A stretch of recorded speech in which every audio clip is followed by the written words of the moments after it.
Donc on va juste recenser votre nombre de post-it maintenant. Ça marche? J'ai pris au hasard. Ça marche? Vous avez combien de post-it? Vous en avez combien? 4. Vous en avez combien? Combien? Combien? 2. Vous en avez combien? Donc globalement, constatez en fait que chacun d'entre nous, ce que j'aimerais bien, c'est si on avait du scotch pour pouvoir les partager. Non, on n'a pas? Non, on n'a pas. Sinon, on refera dans un deuxième temps. Je peux les prendre, tous vous les prendre, et les mettre par paquet, et vous aurez en fait les idées. J'essaierai de les coder et de vous les retranscrire en fait. Ça marche? On sait les diffuser, et on sait les diffuser. Ça marche? Vous allez tous en fait et constater en fait que tous ensemble, et on n'est pas très nombreux, mais on fait tous des actions. Et les actions, c'est pas compliqué. Ce que tu viens de dire, c'est jouable. Prends quelqu'un, désigne quelqu'un où il est là. Alors là, c'est bonne guerre, j'adore. Alors, quelles sont tes idées? Ah, en fait, j'en ai 7. Eh ben, vas-y, viens.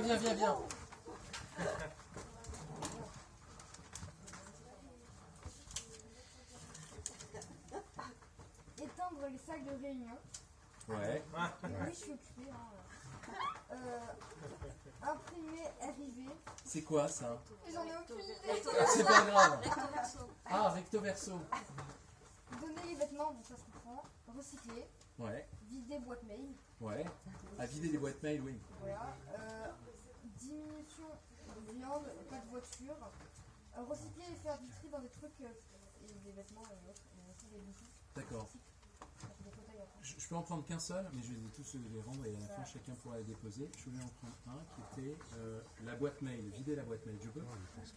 Alors je fais pas de tour de magie, je sais pas faire. Non, parce qu'au cas où il y en a qui prennent, hop, le pied sort. Vider la boîte mail.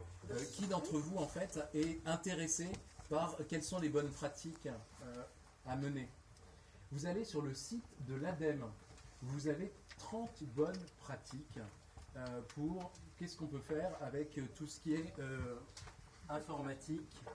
Donc je suis ici avec David Desjardins qui vient de faire une conférence sur les changements climatiques, tout ce qu'il faut savoir pour se préparer pour le meilleur comme le pire.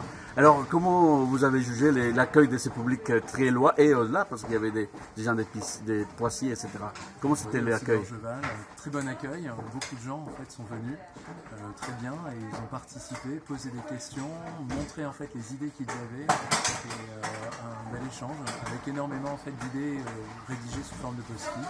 On va tous les recenser, chacun de ces post-it, pour que chacun puisse voir les idées des uns et des autres.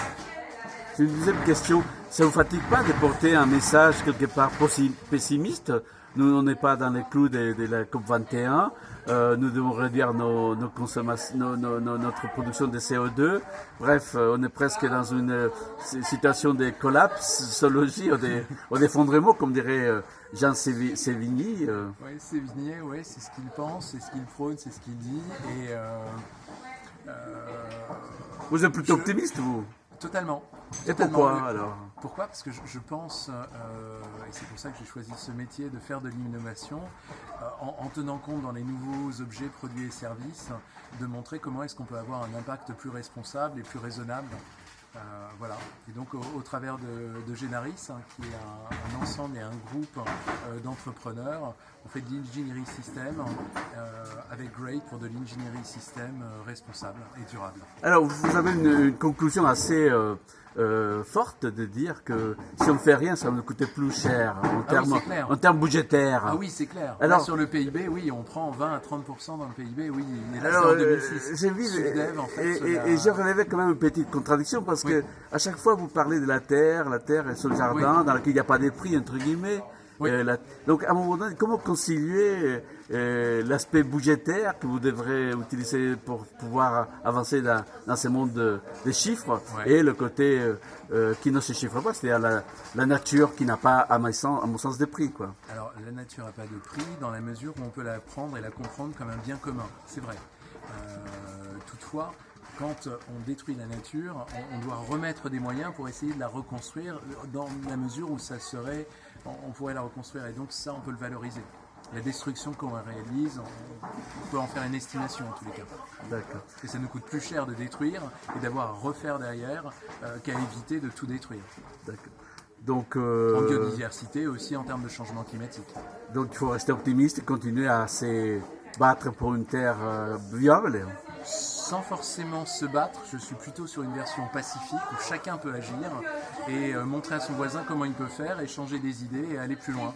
Et pas uniquement en tant que citoyen, et aussi en tant que salarié, entrepreneur, mais chacun peut le faire. Citoyen Merci du monde. beaucoup pour Je vous en prie. votre Avec plaisir. Merci. optimiste qui ne s'arrête pas. Ah non.